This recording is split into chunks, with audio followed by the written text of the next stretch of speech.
Did you know in Rwanda, the last Saturday of every month is dedicated to community service? Umuganda is the Kenya-Rwanda word for community work. It also means coming together in common purpose to achieve an outcome. Initially began after Rwandan independence in 1962, the practice was reinstated in 1998 as one of the many efforts to rebuild the nation following the 1994 genocide.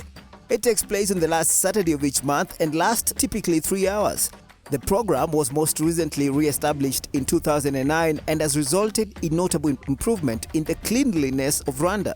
Everyone is expected to contribute during that day in whatever they can, perhaps cleaning up a local space, assisting a neighbor with a gardening need, repairing public facilities, building schools and more. Many estimate that the practice has been instrumental to the country's development, particularly over the last decade. In the 20th century, Rwandans were recorded as being required to work for their community leader twice a week. All the Belgians encouraged Umuganda as a way of life. In the run-up to the Rwandan genocide, weekly Umuganda meetings were successfully used by Hutu elites to mobilize Hutu civilians for genocide. As part of Rwanda's reconstruction efforts after the genocide, President Paul Kagame mandated that every last Saturday of the month would be known as Umuganda, or contribution made to the community, during which all traffic is stopped for 3 hours in the morning in order for Rwandans to clean up the war-torn capital. The activity is done under control of selected communities, which is responsible for organizing, supervising, evaluating and reporting the work done, and more so motivating people to keep the spirit up.